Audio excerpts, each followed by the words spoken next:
जब जबान साफ होती है तो फिर अल्लाह बरकतें देते हैं। हाँ, बाबा फरीदगंज शक्कर रहमतुल्लाह तआला अलैह बैठे हुए थे, तो कुछ लोग गुजरे और देखा उनके हाथ में पानी के मटके। बच्चे थे मदरसे के। बेटा किधर जा रहे हो? हुजूर चश्मे से पानी लाना। चश्मे से पानी लाना? अच्छा, क्यों? कहने लगे ये जो हमारा नहर का पानी है ना, ये जो कुएं का पानी है, ये खारी है, मीठा नहीं है, इसलिए नहर से भर के लाना पड़ता है। तो बाबा फरीदगंज शक्कर ने फरमाया जाओ कुएं से भर लो। कुएं से पानी भरा, मंगाया, आपने 3 मरतबा कुल वल्लाह शरीफ पढ़ी, दम कर दिया। फरमाने लगे जाओ ले जाओ। बच्चे वापस आए, जो पानी खारी था वो मीठा हो गया। उस्ताद ने कहा बड़ी जल्दी आ गए। हजरत जी जा तो नहर पे रहे थे, बाबा फरीद से मुलाकात हो गई। उन्होंने कहा क्यों जा रहे हो? मैंने कहा पानी खारी है, मीठा लेने जा रहे हैं। उन्होंने कहा लाओ यही खारी पानी लाओ। उन्होंने कहा अच्छा। कहा फिर क्या किया? कहा 3 मरतबा कुल वल्लाह पढ़ी, दम कर दिया, पानी मीठा हो गया। मौलवी साहब कहने लगे ये कौन सा बड़ा काम है? आपने रखा आके, कहने लगे लाओ मटके, पानी मीठा करते। सुबह पूरी रात गुजर गई दम करते करते, एक घूंट मीठा नहीं हुआ। सुबह जाके कहने लगे फरीद बता तो सही, तूने भी वही कुल वल्लाह पढ़ी जो मैंने पढ़ी है, तो पानी आपके दम करने से मीठा हुआ, मेरे दम करने से मीठा नहीं हुआ। मुस्कुरा के कहा जवान पता नहीं है, कुरान भी वही है, जो मैंने पढ़ा वही तूने पढ़ा, और जो तूने पढ़ा वही मैंने पढ़ा है। कहा फिर पानी मीठा क्यों नहीं? कहा प्यारे कुरान तो एक है, लेकिन पानी मीठा करने के लिए जबान भी बाबा फरीद जैसी होनी चाहिए। ये जबानों का असर होता है यार, जबान बाबा फरीद जैसी होनी चाहिए। आज ना ऐसे खाते मैयत की रोटी और नारे लगते मसला के आला हजरत के, ये मसला के आला हजरत नहीं है। और यार कभी सोचा करो कितनी मुश्किल हो गई है लोगों की जिंदगी। हॉस्पिटल में पड़ा है, ऑक्सीजन लगी है, लोग केले भर भर के ला रहे हैं थैलियों में, सेब लेकर के आते हैं, मरने वाला परेशान है, आंख में आंसू आते हैं, सोचता है लोगों मेरे लिए सेब ला रहे हो, इसका आज कोई नतीजा नहीं है। जूस लेकर के आए हो, इसका कोई नतीजा नहीं है। अगर मेरे पास आ रहे थे तो मेरे लिए कुछ ना लाते। मैं जिन यतीमों को पीछे छोड़ के जा रहा हूँ, काश उनके लिए कुछ लेकर के आ जाते, तुमने उनका कुछ ख्याल कर लिया होता। हमारी कौम इतनी बेहिस होती जा रही है। इधर अस्पताल से मौत की खबर आती है, 4 जिम्मेदार दरवाजे पे बैठ के कहते हैं बताओ जी बिरयानी कौन से चावल की बननी है, कौन सा चावल बनना है, कितना उड़द बनेगा, कितना गोश्त लाना चाहिए, वो हया नहीं चाहिए। उस बेवा से पूछ जिसने आज सफेद जोड़ा पहना है, उसकी जिंदगी कैसे कटेगी। उन यतीमों से पूछो जिनको यतीमी का दाग लगा है, बाप के बगैर कैसे जिंदगी गुजारेंगे। तुम्हें तो बिरयानी की पड़ी रहती है। उस बेटी से जाकर के पूछ जो घर के किसी कोने में बेहोश पड़ी है, बाप की जुदाई का दर्द पूरी जिंदगी नहीं भूल पाएगी, हमें बिरयानी की पड़ी है। जाओ जाकर के उन यतीमों से पूछो कैसे जिंदगी कटेगी आज के बाद। अगर कोई बाप बेटे को प्यार करेगा तो इन्हें अपना बाप याद आएगा। अगर कोई बेटी को सीने से लगाएगा तो इस बेटी को बाप याद आएगा। अगर कोई शौहर बीवी को मोहब्बत से देखेगा तो इस बेवा को अपना शौहर याद आएगा। और तू तो बिरयानी में डूब गया है। ये मसला के आला हजरत रही है, मसला के आला हजरत ये है। अगर तुझे पता चला था कोई यतीम दुनिया से चला गया है, कोई दुनिया से करीब गया है, पीछे बेटा छोड़ के गया है,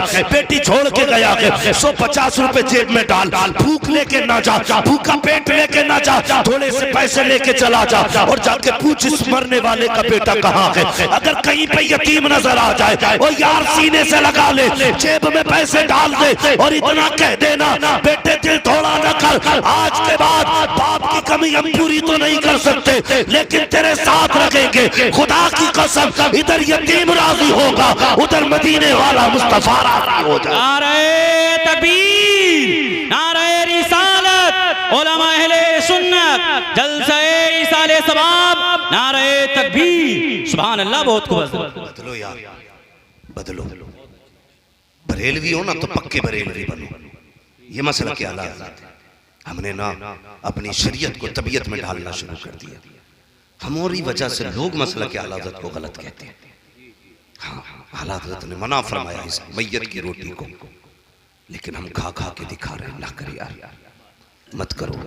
तुम्हें पता है, मैंने एक रिवायत ये भी पढ़ी है, ये भी पढ़ी है एक रिवायत, जब किसी की रूह निकलती है ना, और वो दरवाजे के बाहर रूह जब निकल जाती है, तो मुड़ के अपने घर की तरफ देख के मालूम है क्या कहता है वो, लोगों ख्याल रखना, अपने पीछे यतीम छोड़ के जा रहा हूँ, अपने पीछे बेवा छोड़ के जा रहा हूँ, ख्याल करना मेरे यतीम और बेवा बच्चों को तकलीफ नहीं होनी चाहिए।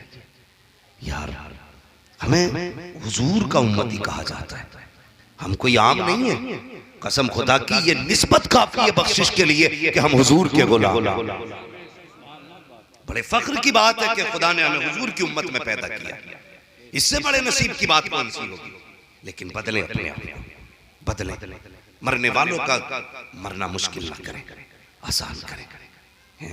हमारे गांव के अंदर ना कभी कभी जाना होता है तीजे के अंदर, तो मैं देखता हूँ भाई 75,000 मरतबा कलमा शरीफ के, 1.25 लाख मरतबा कलमा शरीफ, ये तादाद कलमे शरीफ की है।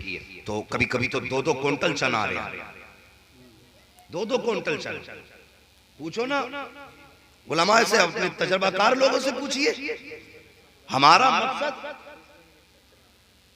भाई 40वां नहीं, आप तो हर 30 दिन फतह करें, मगर उतने चने लाओ जितनी तादाद है कि नहीं भाई। अगर 15-16 किलो में या 18 किलो में कितने भी भारी चना है, अगर 18 किलो में पूरे कलमे हो जा रहे हैं, तो क्या जरूरत है कि क्विंटल चना लाने की? क्या लगता है इससे बख्शे जाएंगे? भीड़ इतनी बढ़ गई, 2-2 मुट्ठी बांटे जा रहे भर भर के, बांटने वाला भी नहीं देख रहा है। आदमी अपनी इज्जत को मर रहा है, कह रहा कम पड़ गए तो नाक कट जाएगी समाज में। यहां चने पड़ने आए थे कि चने खाने आए थे? और यार 1 क्विंटल चना और मुट्ठी भर भर के पड़ने वाले भी लौट रहे। ऐसे चल रही है। सुभान अल्लाह, बंदा नहीं कह सकता इतनी तेज जितनी मरतबा चना फेंक दिया जाता कलमा होगा। ये कौन से इसाले सवाब है भाई? तादाद मुकर्रर जो है उतने चने लाओ, एक एक मुट्ठी पड़ने वालों पे आए, एक एक मुट्ठी बांट। और क्या यार, ऐसे पढ़ना जिससे खुदा भी राजी हो जाए, मुस्तफा भी राजी हो जाए, ऐसे पढ़ो। चलो तो जितनी बार चाहो। तो अब चनों के लिए ना बच्चे भाई, सबकी तो इस्तेताअत नहीं होती है प्रधान जी, कोई कमजोर भी है, कोई पैसे वाला है, तो कोई गरीब भी है, सब नहीं ला सकते ना आपकी मर्जी के मुताबिक चने, सब खर्च नहीं कर सकते उतना। तो कई बार लोगों को उधार लेना पड़ता है, कर्ज लेकर के चने लाए जा रहे हैं, कर्ज लेकर के बिरयानियां बन रही हैं, कर्ज लेकर के रोटियां बन रही हैं। कहते सवाब की नियत से बनाया था। मुझे बताओ, किसी भी दारुल इफ्ता से फतवा ला के दो, सिर्फ अमरे मुस्ताहब के लिए कर्ज लेना जायज है? ले सकते हो, ला करके देखो भाई, जो उलमा कहे उस पे अमल करो। कर्ज लेकर के चने क्यों करा रहे हो? अल्लाह ने हैसियत दी है ना, तो तेरी 5 बेटे हैं, 3 बेटियां हैं, सारे तस्बीह लेके बैठ जाओ, कलमा की तादाद पूरी हो जाएगी, अल्लाह तेरे बाप की मग़फ़िरत फरमा देगा। खाली रस्म ही पीले चले जा रहे हैं। तो गुजारिश है, ऐसे काम न करें जिससे मुश्किलात पैदा हो। उम्मत का मामला आसान करें, आसान करें, लोगों के दुख बांटें, बढ़ाएं नहीं, बांटें, दुख बांटिए, मोहब्बतें कायम कीजिए। और मैं जनाजे हो रहे हैं ना, जनाजे, नमाज से प्रधान जी फारिग ना होते, अल्लाह कब्र पे जैसी मिट्टी दे के चलो ना, एक आवाज आती है पीछे से। पहले तो ये आवाज आती है कि मेहमान खाना खा के जाएं, यहां तक तो दुरुस्त है, क्योंकि जिनके लिए खाना है, जो गुंजाइश है, ठीक है जी, दूर के लोग हैं, घर नहीं जा रहे, घर दूर है, खाने का वक्त है, खा लीजिए। एक ऐलान होता खाना खा करके जाएं। दूसरा ऐलान होता है मेरे अब्बा का किसी पे कर्ज हो तो मुझसे आके ले ले। फिर क्या कहता है? वही आवाज आती है, कहती मेरे अब्बा से किसी को तकलीफ हुई हो तो उनकी तरफ से मैं माफी मांगता हूं। दोनों चीजों पे गौर करना। इधर घर में जनाजा रखा होता है, तब बीवी को लाके बैठाया जाता जनाजे के पास, वो मैयत से रोके कहती है जो गलती हो गई वो माफ कर दे। देखा कि नहीं कभी औरतें जनाजे पे लाके बैठाई जाती है, वो कहती कोई गलती हो गई हो तो माफ करना।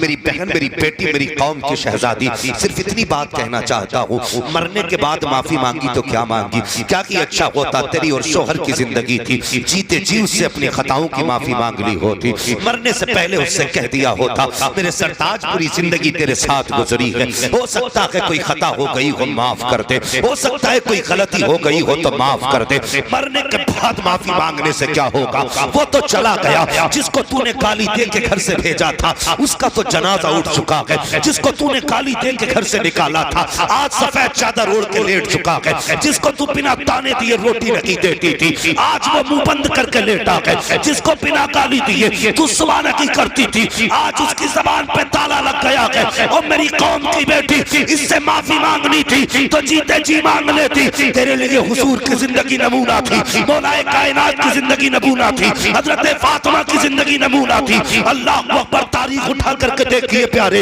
हजरत खदीजतुल कुबरा सैयदों की दादी है, जब इनके विसाल का वक्त आया है सरकार को बुला के कहती है या रसूल अल्लाह एक हाथ से मेरा दामन थामिएगा। हुजूर ने एक हाथ में खदीजतुल कुबरा के दामन का एक कोना पकड़ा है, दूसरे हाथ में खदीजतुल कुबरा का हाथ है। अल्लाह अकबर, एक हाथ से हजरत खदीजा ने अपना दामन पकड़ा और कहती है या रसूल अल्लाह आज खदीजा कुछ मांगना चाहती है। इतना जुमला कहा, नबुव्वत की आंखें भर आती है। खदीजा मांग के मांगना चाहती हो, ओ कौम की बेटी हो, मैयत पे माफी मांगती हो, आओ सीखो नबी की बीवी से, उम्मुल मोमिनीन से सीखो। हजरत खदीजतुल कुबरा ने कहा था या रसूल अल्लाह 25 साल आपके साथ गुजारे हैं, कोई खता हो गई हो तो माफ कर दिया जाए, आका कोई कोताही हुई हो तो माफ कर दिया जाए। नबुव्वत वाली आंखें बरस जाती है। एक खदीजा 225 साल जिंदगी के गुजरे